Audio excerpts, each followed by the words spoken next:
This podcast is for a mature audience and may be viewed as inappropriate or insensitive to some. Listener discretion is advised. The intention is to share conversation of like and unlike-minded individuals as they try to be the best them they can be in a life full of challenges, searching for love, acceptance, and positivity. Call 669-241-1422 and share yourself or catch up with Sweet Baby J for an anonymous face-to-face interview. Feel free to call in with questions, stories, thoughts, or anything you would love to talk about and share. Nothing is off the table when talking sweet with Sweet Baby J at 669-241-1422. Ladies and gentlemen and ladies, and all those in between. We don't want to leave nobody out. Funny times, serious times, all in the same matter. You are here talking sweet with Sweet Baby J. As always, it's a no face, no case scenario. We outside in the park today. We talking. We got these two stallions here. We got a young stallion and an older stallion. We just the OG. He said he the OG. So we're going to talk about some things today. The more things change, the more they stay the same. We got different generations here. We're going to chop it up, see what's up. And the young stallion told me that he likes Heineken. Me personally, I'm not a beer drinker, so I wanted to see if he could tell the difference between Heineken and Corona. Man, in the old days, I was a young stallion. Now I'm just an old bull taking his time, going down the hill and hitting everyone I come across. I ain't mad at that. I am not mad at that. Big boss, you want to share your name? Just call me Rip. Oh, man, I'm scared of you. That was the name when I was in the service. It was Rip. Okay, you was in the service, huh? Rip. All right, what's your name, young stallion? No, this Thorp. Another veteran, huh? So he never did like that. So we got three veterans sitting here. One is about to take a taste test. Can you tell the difference between the Corona and the Heineken? Let's see, do they taste the same? This one is... Oh, you got to go for the both of them. Let's see. That palate. This one is Corona. No, this one is Corona.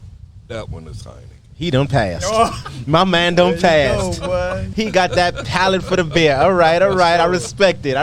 For me, I wouldn't be able to tell the difference. You were a veteran. They called you Rip in the military. Bro Rip. So how many years did you serve? I served 3 years. Got out, came. Well, I hung around Colorado for a little while. That was my ETS station. And then I came home. Were you ever deployed? Yes. Where'd you deploy to? No. When you deployed there, people don't say Vietnam, they just say Nam. How was that, man? It was an experience that changed my life. I never thought the same after I came back home. You never forget. I served in Iraq. I often tell people I have two lives. My life before Iraq and my life after Iraq. Absolutely. I'm not the same person. I am not the same person. Truth be told, doing this show is really therapy for me. I enjoy talking to people. Sometimes I feel that's one of the things that stopped me from smacking people, to tell you the truth. We all have our therapies. How was it different for you? How did it change your life? Couldn't fit in when I came home. It was a whole different world for me than the one I left. After you've been in a situation where you're scared to death, there's people in front of you, around you, that wants your life, and all you can do is kill, then you're never going to be the same after that. Having an experience like that will make you suffer for the rest of your life. Bad dreams, I don't know if you have them. Nah, yeah, absolutely. I can't sleep, insomnia, ringing in my ears from the mortars and the 200-pound bombs. You never forget. What did you do? What was your job while you were I was 11 Bravo in the beginning in infantry, but then I got sent to a heavy weapon squad, and we were mortars, but we were mechanized mortars. So what does that mean, mechanized mortars? Mechanized mortars is when you have what's called an APC, which is an armored personnel carrier. It's built like a tank, but it's not a tank. You have two guns, You have two M60s and two 150 caliber 50 cows. on top. I was the driver. I could still hear that 50 caliber when it kicks. Ain't nothing like it. It shake the whole track. The track is 11 tons. I was in Iraq making a phone call, and we were being mortared. I did not know that the building that I was standing on top of, the tanks were right in back of it. So when they were mortaring us, we don't back down, so we fired back. Yeah. Holy hell. You fire back with mortar rounds. It was a tank. All I know is when that Okay, thing tank. started popping off, scared the shit out of me. Yeah. Found enough to kill. Yes. So And what did you do in the military, man? originally, I told him Okay, we getting into it. before he joined the military. Yeah. I say, son, no Marines, no Army, no Navy. I told him join the Air Force. Even with the Navy, if you did join the Navy, it's a good thing because they are the top. You learn more in the Navy. That can bring you home, and you can use that skill that they give you because they're more technical. a lot of Air Forces No. go back and forth on that. So the same thing happened with me. When I joined, my father said, why Army? Why not Air Force? Me being all headstrong, I said, why not Army?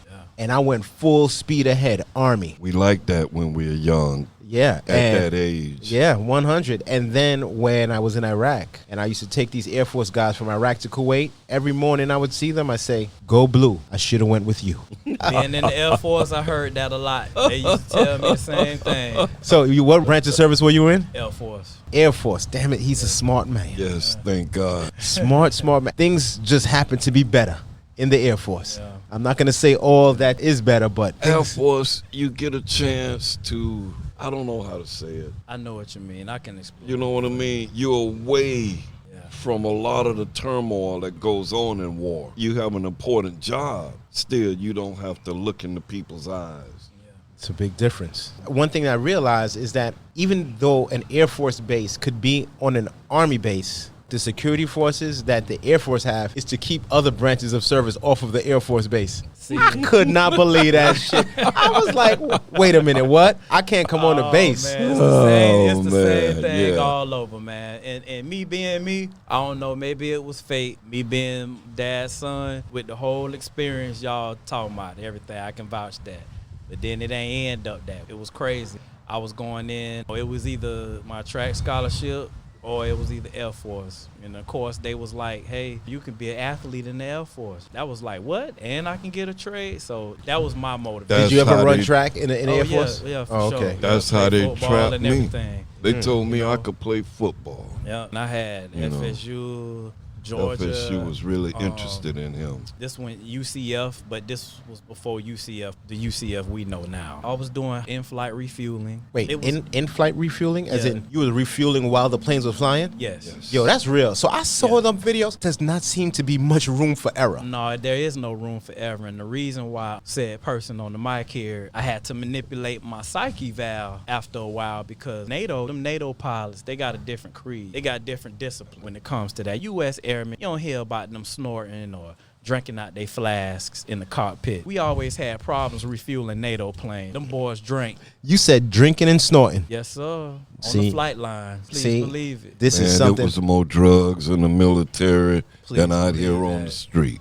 Yes. You don't got to give me your sexy voice, all right, Book Boss? Sounding like Barry White over OG, here. triple OG right there, OG, when boy. you ain't on the phone with your girlfriend, man, Hey. calm down. Hey. James, Man, them James OG, Earl Jones man. called him to ask him how he do it. Yeah, exactly. You know what I mean?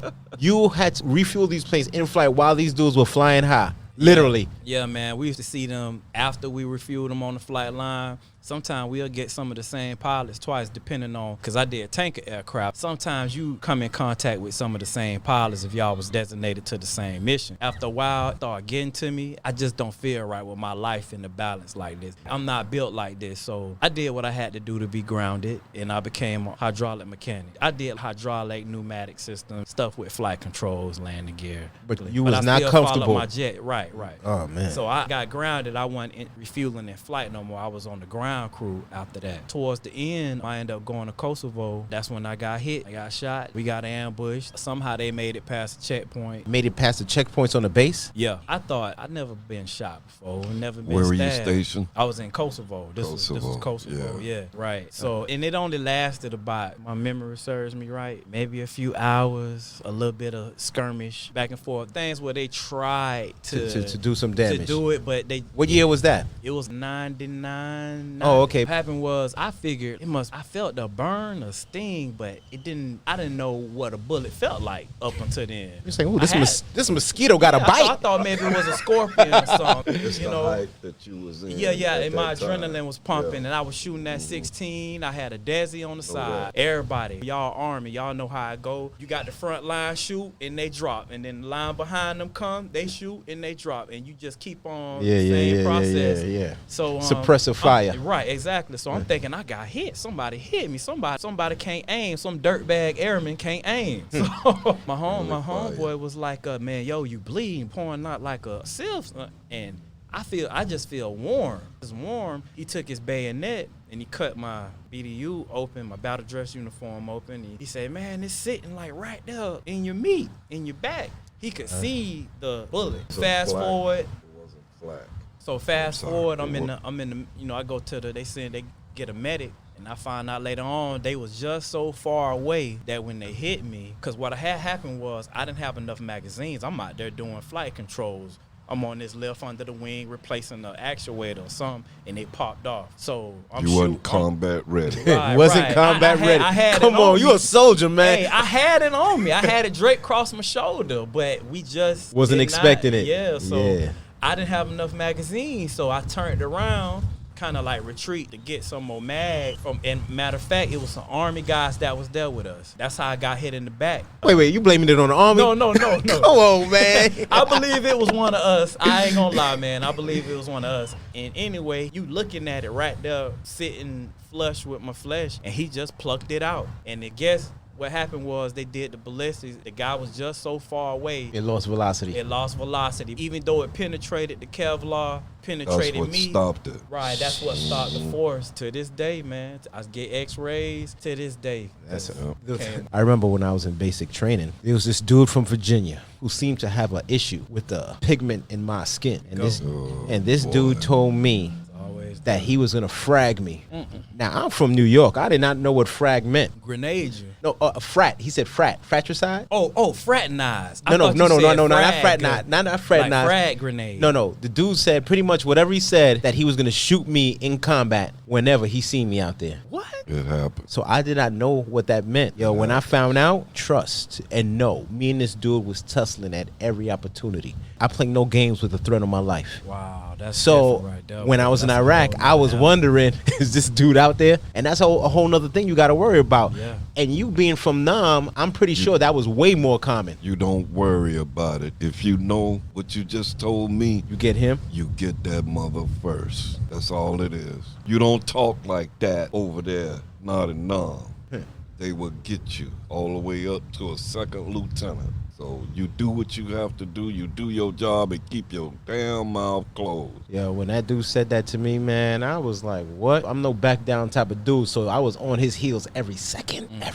But in Got Nam, to keep him in your eyes. and this is the thing, so it's really good that I have you here and we talking about this, because I'm pretty sure that you have heard things like that during your days, correct? Correct. The more things change, the more they stay the same. Words of wisdom. The more things change, the more they stay the same. So you were in far before I was in, because I don't know anything about Nam like that. That was before I was. Well, I came in when they were trying to end the war. Matter of fact, I think I got out 75 and the war was over in 75. So it was during the last days of combat over there. How did you feel when to hear that it's done, like the war is over and you're in combat? How did that make you feel? I only had a few skirmishes, but I'll never forget them. The thing about when they said it was over and we're going home, hell, I didn't come home. They sent everybody home, but we had to have Present. Yeah, we had to stay. Right. So I stayed an extra 30 days before I got home. When on my way home, I didn't know if my bird was going to get shot down or not,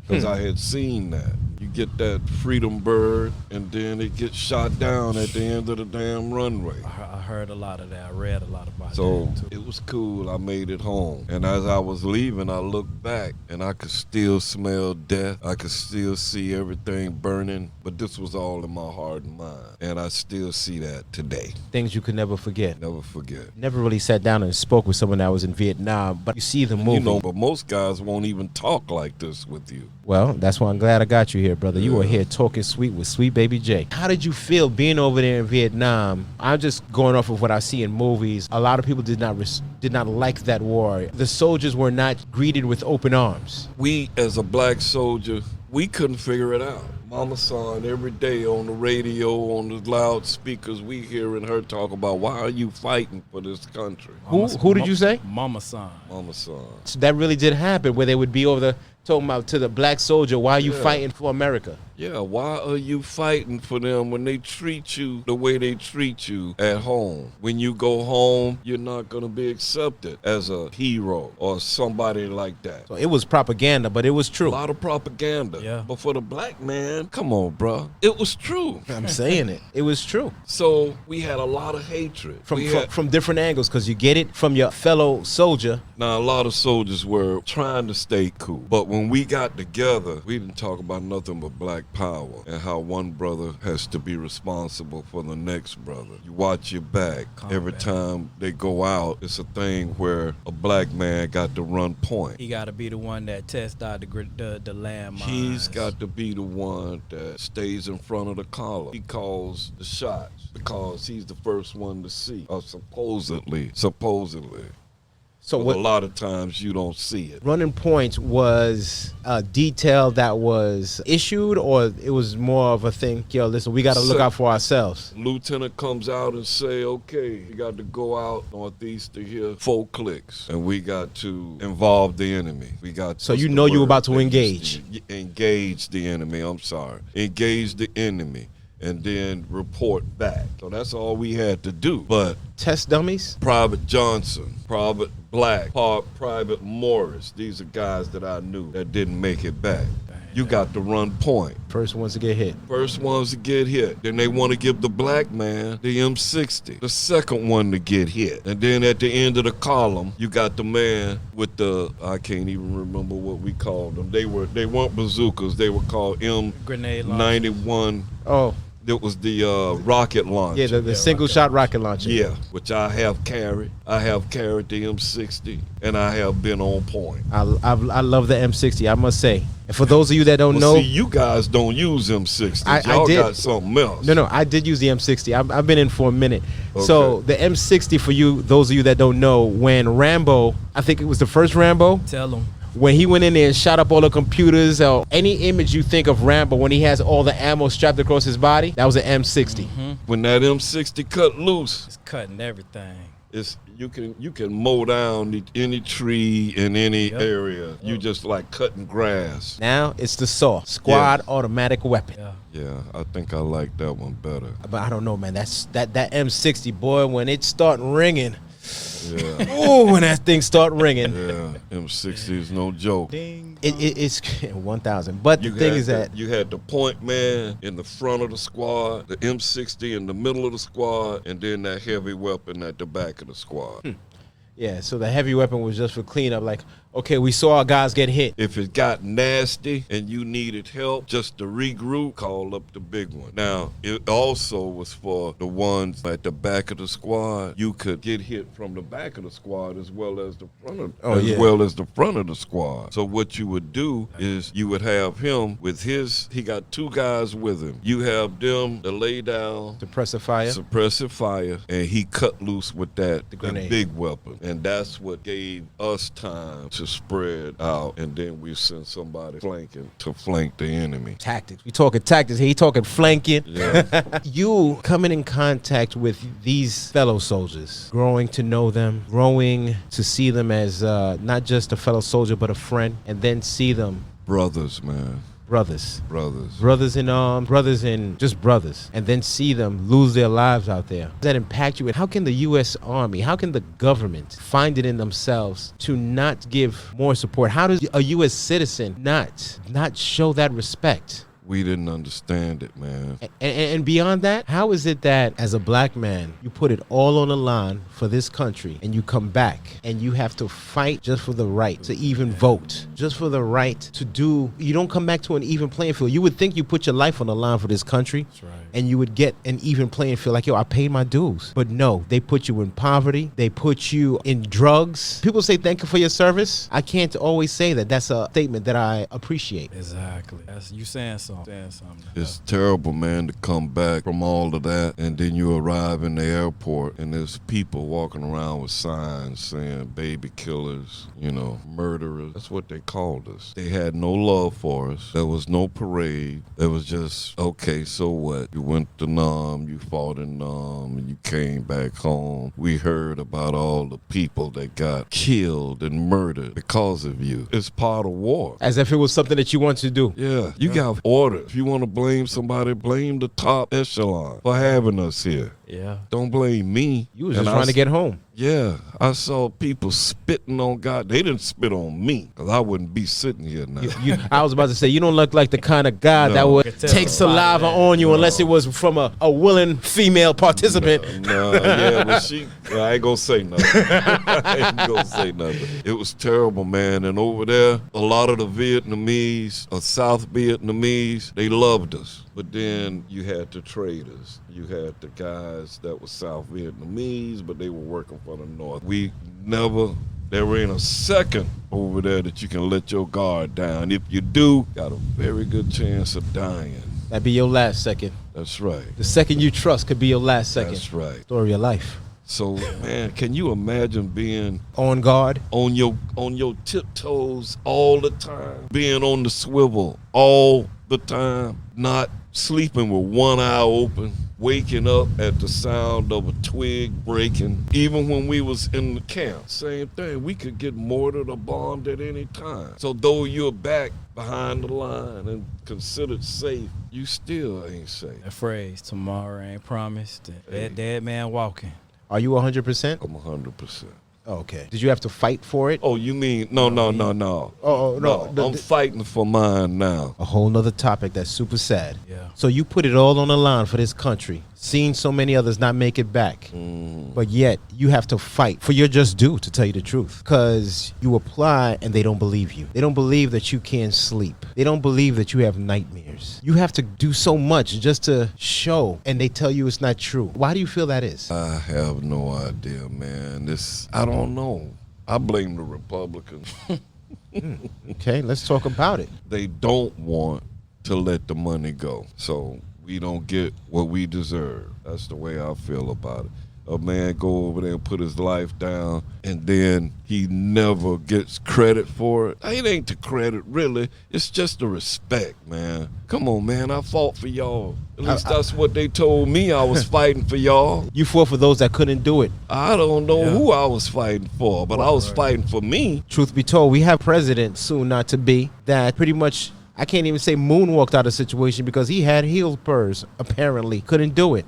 Yeah. But yet, is so willing to put soldiers in harm's way. Man, just speaking of this president, can you believe what he said about the military? The guys that got captured, the guys that came home limping, limbs missing, Called them losers. blind, will never be the same again because of brain injuries. He called them losers. My pops, man, I'm telling you, he don't know it. We never spoke on it until now. But back to what you said about that. Thank you for your service. Sometimes, even if it's coming from someone who might be sincere, me being who I am, it's almost an empty gratitude. You know they don't mean it. Because I'm like, the same president who would say that about vets hijacks Colin Kaepernick's decision and action to take a knee during the anthem. And he said what he said. So how can you so-called defend the military and vets and in the same breath down talk those who done suffered and got hurt? And anyone listening to this, I'm gonna let you know something. Colin Kaepernick has many friends who are in the military and who are veterans.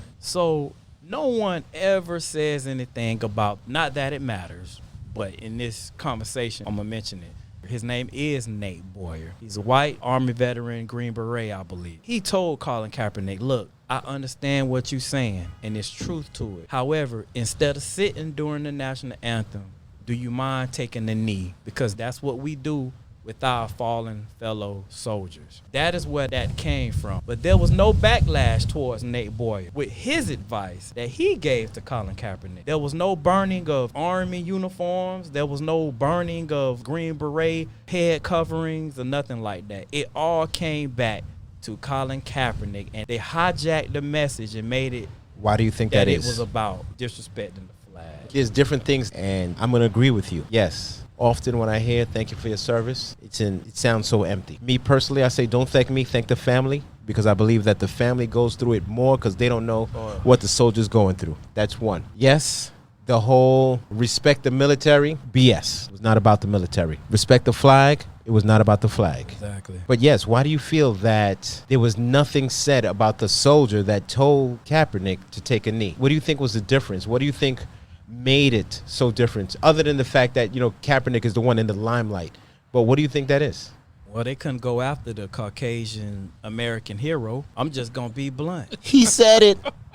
He said it. And I totally agree. Just going to be blunt, man. And they know that. They were angry not only that this NFL billionaire is saying something, but he got people following word him. That they wanted to call this bad word. Can you believe he's a millionaire? The arrogance of that N-word. We allow him to play my flag. We allow him to make these millions playing, and he is this ungrateful. Right. Yes. This ungrateful. Come on, say it. Come on, man. Nah. And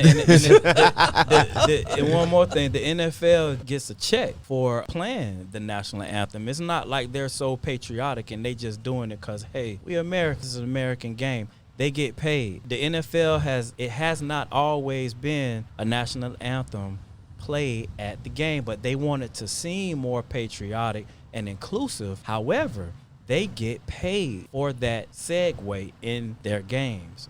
It's not for free. It's not just a part of the game. No, the NFL gets paid. They get paid to play that. I felt like it was more of a personal thing. I felt like these people and upper echelon, right? The nerve of this man, right? And Eric Reed, they wanted to tear him a new butthole. Yeah. Well, you they even burnt Nikes. You said that they paid for. Hey. I don't get it. You already paid for them. But you said a word that is which I think this is really all about. One word, inclusive. Right. My man is not asking for, anyone else is not asking for anything. We're not looking for handouts. No one wants a handout. I mean, handouts are good, but but at the same time, just be inclusive. Put everything on a level playing field. If there's going to be police brutality, honestly, if police brutality was across the board, meaning everybody got their ass whooped, I agree with it. Because you know what that means? The law is around. That's right. But when one person or one group get their ass whooped more than the others, something's not right. Something's going on. Something's not right. And what is driving that? Is it because we need to keep the jails full because there's politicians that really go for this? What's the driving force? Property value? Yeah. What's the driving force? Why is it that privatized prisons? Why is it that we can put so much money into police departments and correction departments, but yet find it so difficult to fund education? That's what another debate is, and I'm telling you, it's going to come to the center stage about defunding the police. And it's not about abolishing. No, we don't want. Of course, no one is saying abolish, get rid of. Hell no. I love 911. I called them a few times. Man, listen, I'm a professional 911 dollar. Professional. Mess with me, I will whoop your ass. But at the same time, I'm gonna call 911 because you know what I'm saying. So I'm gonna make it your fault. Exactly. And honestly, on that side note, and that's what's happening. They kill us, so there's only one person allowed to tell the story. You understand? That's what happened to Trayvon. I ain't saying he did. You know what I'm saying? But he's saying the truth. Yeah. That kill, murder. Yeah, not abolish, but defund. Defund, what people are saying is reallocate the funds into communities and neighborhoods where there's opportunities for upward mobility, to put it in the general. Healthcare, stuff like that. People, they hear a word and then they catch on. It's just like when you say President Trump, and I say President Trump only because I give respect to the title, not the person. Sure. But President Trump is a master at wordplay when it comes to making up these names for people and all that. So when people say defund the police, he grabbed onto that. Defund the police? What do you know? Yeah. It's not defund the police, it's reallocate those funds. Exactly. Reallocate those funds so they can better serve communities across the board. If you really loved this country, you would share the wealth. If you really love this, you would see everyone grow to be the best them that they can be. Because when we all win, we all win. We all win. And why is it that we have to send all our tech support to another country? Why is it that we're not doing it here? Why is it we have to send so much to another country? Educate those that are here so that we can be self-sufficient. Right. But they want to see certain ones win and certain ones lose. Yeah. Man, this is all about that. Keep the black man down and everybody like him so we can maintain control. It's all about them. They say, you will not replace us. Man, look. Nobody want to replace nobody. We just want to be treated on an equal playing field and the opportunity to live with liberty, justice for all. Well, we all veterans sitting here. Think about it. In college, I used to have this debate all the time with my professor or other students in the class. How is it that we go and help everybody else? There's been many conflicts on this earth. And never went to Africa. Not only, if we did, there was an exchange of goods for us to do that. It wasn't never because it was the right thing to do. It wasn't never for the people. Right. It was all, they don't go Right. anywhere unless there's something to gain. Right. Mm-hmm. But, and the point I'm trying to make is, we went here, we went there, we went everywhere. America as a country. Who came for us during colonial slavery? Who came to us during civil rights, Jim Crow, black codes? Who has went to NATO on our behalf with the stuff that's going on now? Nobody. That's how it's going to be. There's no point to, on myself, I see it, this is how I see it, and this is how I know that I got to do the best I can to uplift my children, because it's their time now. That's my the time future. then came. You know, My I'm still grandbabies. young, but yeah, your grandchildren. That's right. I'm trying to pass things on to them so they could be critical thinkers and have that Always strength. teach 'em. I got a come question up for out of Big that. Pop, because what you're saying is a really big deal. You really,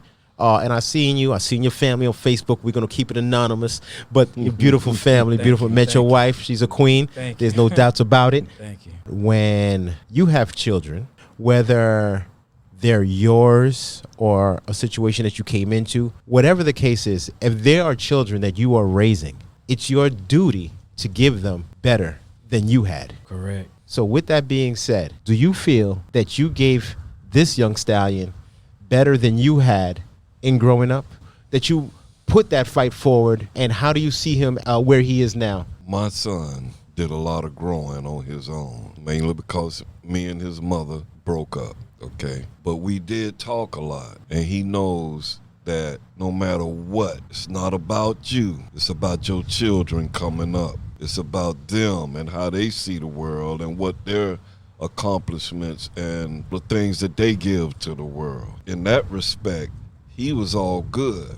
But I also taught him that they hate you. They're going to be coming at you at every turn, every corner. So you have to be smart. When you make a move, make sure that you got everything in place, that you don't get caught in a situation where there's no way out. He told me to live life like chess. That's right, okay? So always be thinking smart, no matter what you're going through. When he pulls you over in the middle of the night and ain't nobody there but you and him, and he turns off his camera, be thinking. Know that if you resist this, you might not come home to your children the next day. So be thinking. Come at him in a different way. And that's with life. They always gonna be coming at you because they're afraid of you. And they're afraid of what we can do if we ever get together. So much said in that, and you're very right. That fear, that unwarranted fear, that not treating each individual as an individual. We are not menace to society. We are not boys in the hood. And for some reason, I don't know why that mindset is out there that Yes, you do. They came from long time ago when your great-great-great-great-great-grandfather was a slave and he resisted slavery. They was afraid of that. They saw the intenseness. They saw the power. They saw that no matter what you do to me, when you lash my back open and I have no skin on my back, I'm gonna get up the next day and still be looking for what I need. I need freedom, and I need to be respected as a man. I was a king before you put me in slavery. So that's the problem. They are afraid. They don't want us to ever get together. They keep division in us. They turn us against each other every turn. Yeah. They set it up that way. And I don't care. I was in the Black Power part, okay? I was Black Power all the way. I can't hear myself. Hold on 1 second, brother. You started banging the table. Don't cut this out. Go ahead. I was Black Power all the way. My fist was raised every day. I did the dap every day. Y'all familiar with the dap? Yeah. You're going to educate me. Oh, okay. The dap. White boy walked between us. We standing in the hallway doing the dap, and he talking about, excuse me, and walked through. He got his ass whooped. This is the respect that we demanded. So one would say, just being devil's advocate, white boy walk between you while doing a dap and he gets his ass whooped. Wouldn't you say that might be one of the things that would give them that fuel to say, see, this is why we can't let them unite. This is why we can't give them anything. They get this way. Listen, you show respect to me, I show respect to you. I'm all about it. Okay? I'm all about it. I ain't gonna try to disrespect you by saying, oh man, get out the way. And I ain't gonna take that shit. I had a hell of a time in the service. Yeah, it's real convenient. I never understood why it's so convenient to generalize us. And they want to generalize us off the ignorant, the negative images, but won't generalize us with the images that we've contributed to. Won't generalize us of doctors and scientists. Exactly. I never understood why it's so convenient to generalize us with that word they used to the shiftless individuals. There's shiftless individuals and ignorance in every race. But for some reason, it's for decades. Not to downplay the devil advocate, but what about the people who comply 100% with trying to better themselves and comply with law enforcement? Try to do the right thing. Still end up on the wrong side of that bullet? Yeah, I got a couple names. Botham John, Tamir Rice, Philando Castile. And that one hit me real hard because this man in the car with his woman and his daughter. That's the gentleman that had his license to carry. Still got killed. He told the police the gun was in the car. Still got murdered. And people think that, why you taking it so personal? You should be grateful it wasn't you. But it can be me. That is me. People got to realize when things like that happen, you set precedents for those things to continue. I always say, you know what I'm saying? That shit rolls downhill. And our good president, I've said it before, Talking Sweet, our good president gave the green light. When he said, why treat them nice when you're arresting them? Why are you gently putting their heads in the car? Yeah, man. But yet still, 70-something million people voted for him. You know why? Because that's a mindset that people wanted to carry. But there are the greater, thanks be it, that said, no, we want a better way for ourselves as a country and as individuals. We in the minority. It's an unfortunate reality. With that, I like to say, look, whoever listen to this, whites, Asians, Hispanics, Latino, listen, Philippines, we need you as allies. Okay, we need you as allies because depending on what age you are, your great-great-great-grandparents experienced. They went through that shit. Some racism and prejudice also. Remember that. Remember that. You understand? That's right. And we need you as allies. We do. Hey, listen, if you ask me, it's about being human. It's not really about race. These are things that's clear, that's evident. Yes, my skin is darker than yours, but guess what? My skin is also darker than another black man's. That's right. And there's another black man that's darker than me. Well, I know a couple blue and purple people, but I'm just saying. No matter who you cut, they bleed. No matter who you punch, they feel pain. Saying something. So therefore, let's treat each other across the board with that. We all have emotions. When your lady breaks up with you, whether she white, black, Spanish, Asian, you feel pain. That's that pain. Same thing for when you're met, there's pain. When you broke and have no food, you feel hunger. Yeah. We all feel it. So why is it that one is treated different than the other? And especially going back to being in the service, why is it that we are treated different when we put it all on the line. Way back in World War II. Yo, the more things change, the more they stay the same. Back in World War II, Tuskegee you want to talk about Red that? Tails. You had black soldiers that was aching to get into the fight. They wanted to go and kick Heimler's. You know, they wanted to kick some Kraut's ass, man. And they felt that all the way down to their boots. To their bones. As patriotic as the others. Right. They came into the army to do that. And the white man wouldn't let them fight. He said, oh, they would run or they would give up all. If they're captured, they'd give up everything. But you could be a chef. We you couldn't be trusted. For years, they didn't let them in the fight until the fight was almost over. But they excelled. You're talking about that. So I'm not sure if it's happened yet or if it's very soon to happen, but we're getting our first naval ship named after an African American. What? Being that the gentleman, I can't recall the name right now, but I believe he was a cook and they were being attacked. Did he That box? was the cook that fought in When the Japanese Hawaii invaded, that? he was on. Yeah. He jumped on the 50 cal. Yes. He came up and got on the 50 cal, and I think he Downed a few of shot their down planes. about 3 or 4 of the enemy. Yeah. And they never did give him an award for that, you know, like a medal. They never honored. They never honored him. In all honesty, for me personally, it's about respect. And what they're doing now by naming a naval ship after this young man, it shows the respect. So the more things change, the more they say the same.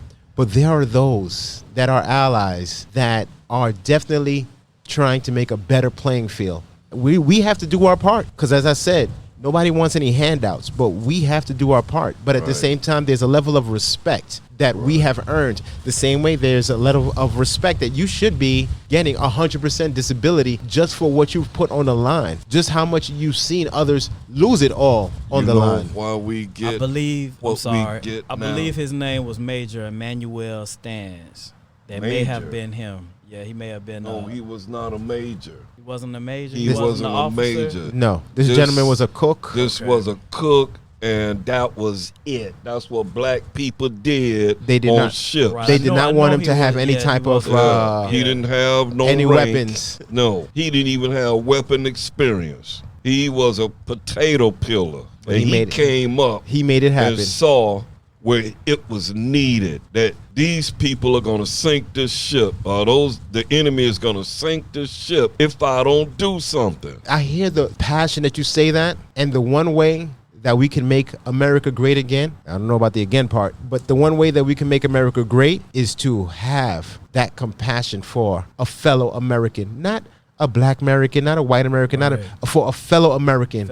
If we have that same emphasis on education, that's how we make this place great. Bro, I'm from the old school, and I know that You about to punch me in my face. Go ahead. Whitey ain't going to give me shit. I'm going to have to stand up and take it. It's the truth. Now, I love my brothers that's been out there and trying to do things the right way. Martin Luther King and all the rest of them. Young brothers coming up, they slacking.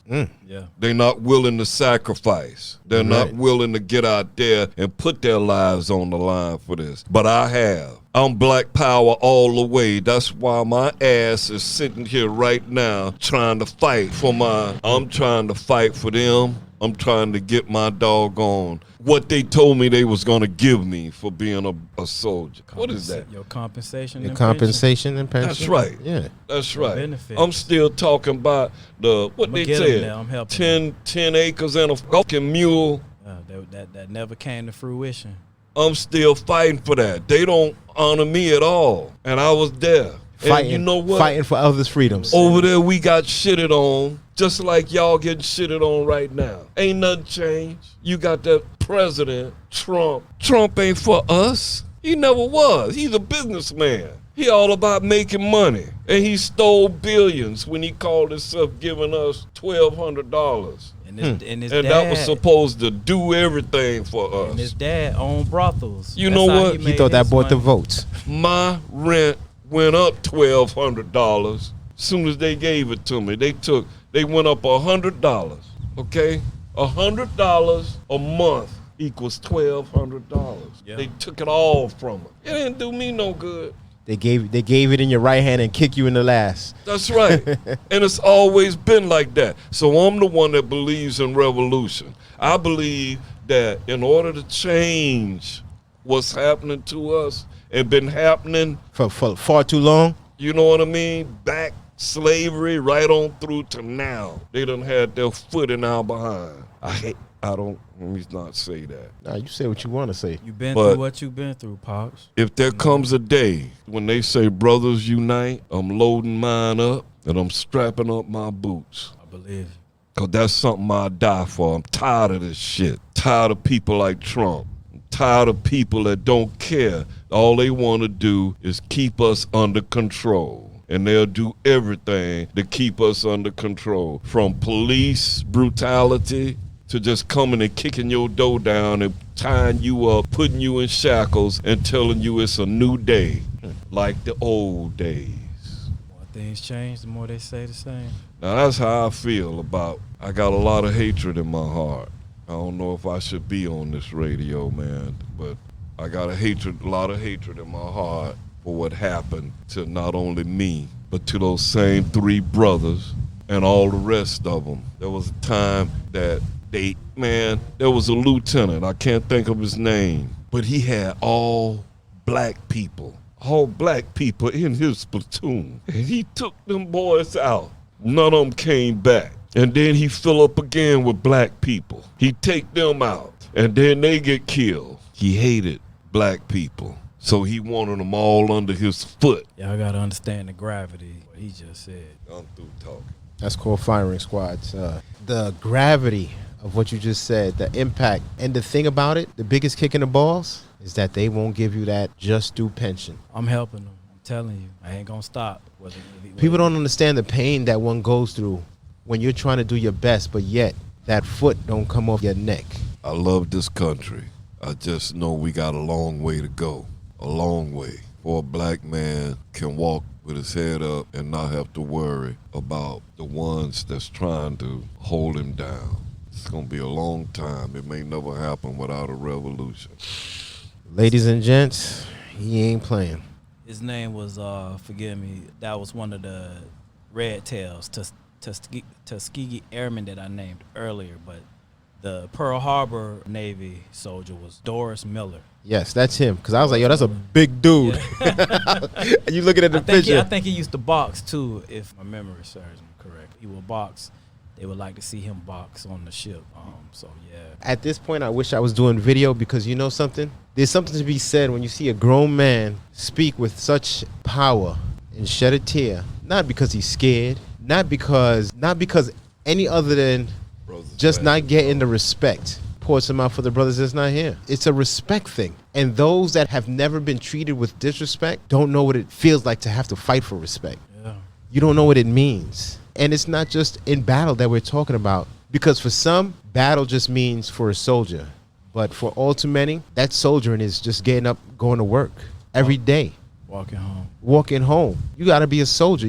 That same emphasis that that respect that you want it at work. You want it when you're in the supermarket. You want it when you're driving your car. I paid for this car. I own this. You want it when you're taking care of your family. You want it when your kids are going to school. So I feel you, brother. I feel you 1,000%. And you are 1,000% correct. As a country, we have a long way to go. You got out before I was born. But yet I dealt with the same kind of shit that you dealt with. How is that? Why is that? You don't even have to answer because it's all too clear. Ladies and gents, once again, you are here talking sweet with Sweet Baby J all day, every day. It's a no face, no case scenario. Nothing's off the table when talking sweet. It's not always a laughing situation, but it's a situation we got to talk about. It's the one way we can try to respect how each other feels. We got to have these conversations. The tough conversation is the most important one. Brother, I appreciate you for coming out. I think I'll have you out again. Thank you for bringing them. Sure. It's been a long time coming. I've been trying to get you out here, man. You would have thought, I was trying to date you or something. I was trying to get you out here, man. It's I told him, I said, Dad, I'm sorry. please, I'm man, just not a person to speak. Pops. I'm not a speaker. I won't stand up in church and speak. I can't do it. I'm too emotional. That's a damn lie. You did it. First of all, I'm going to tell you, you are a speaker. You spoke the way that you should. You spoke the way that you needed to. and you said what needed to be said. That's all it is. This is the thing. Some people might say they're not a speaker because they feel they may not speak as eloquent as their ears want to hear. That's not my problem. That's your problem. That's your ears. I might not speak with tongue that you want to hear. That's not my problem. That's your problem. I'm here to give you the message. How you take it is on you. But I'm telling you from the heart. And I can tell 1,000% that you spoke from the heart. And as you should. So you did all that you were supposed to do, how you were supposed to do it, and how it was supposed to be done. And I appreciate you. You too. Thank you, man. I appreciate the chance to vent a little bit, but now I got things to deal with in my own mind. Pop, you know we got you, man. Bro, if you ever want to talk, you got me. I love seeing people be the best them they can be. I love talking to people about those things, just get you through it, because I know for a fact, I know firsthand that, people are put into your life for a reason. You have to just rock with it. Sometimes you just ride it till the wheels fall off. And sometimes it's a stranger. This is what we have here is a relationship. It may sound strange, but let me tell you, it's a relationship because you can share one sentence with a person in passing, but that one sentence can be mind-changing, life-changing. Sometimes people just want to hear, I love you, brother. I love you, sister. I respect you, brother. I respect you, sister. Have a good day. You're beautiful. Stay sweet. Sometimes people just need to hear a kind word. And it's a relationship. Once you build that, once you start that. I call my man here every now and then. Sometimes I hit him up with a text. I ain't got this shit to say. Yeah. You never know when someone's going to receive that text. You never know what it will mean to them. And I'm horrible when it comes to keeping in contact with people because life is busy. But every now and then, just being human, reach out to somebody. Even if it's a stranger, say you're beautiful. Have a great day. I tell dudes, you a handsome stallion. There's nothing. I'm not sending any kind of other message. But you know what? Sometimes, they laugh. Yeah. Sometimes people just need to feel that little bit better about yourself. It all happens. We all have those things that we need, and there's nothing wrong with it. I appreciate you, man. This was a great opportunity to speak with someone, and I would love to do it again if possible. Maybe. Strong, Dad. Look, honestly, we had a few conversations, but this one was a first. That it had to happen like this. Trying to get you here. This was meant to be. There was a reason. I love being here with you, man, because we don't get that opportunity a lot.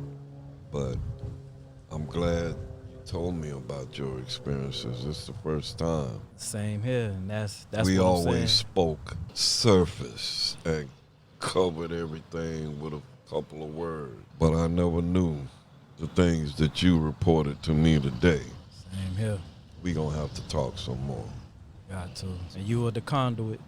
Thank you. Listen, it's beautiful to see. It might make me tear up a little bit, but to see a father and son come to this moment, knowing that I brought it to happen, is beautiful. Just seeing two people having a beautiful moment is beautiful. And as I said, it's a relationship, bro. It's a relationship because the way things happen, it's not always how you want it to happen. It's how God meant it to happen. For sure. This is all a divine moment, and I appreciate you guys for allowing me to be a part of it. To see a father and son connect like this is beautiful. I'm gonna give him a handshake. It's COVID time, but we handshaking. Anybody got any hand sanitizer? We got some wipes in the car.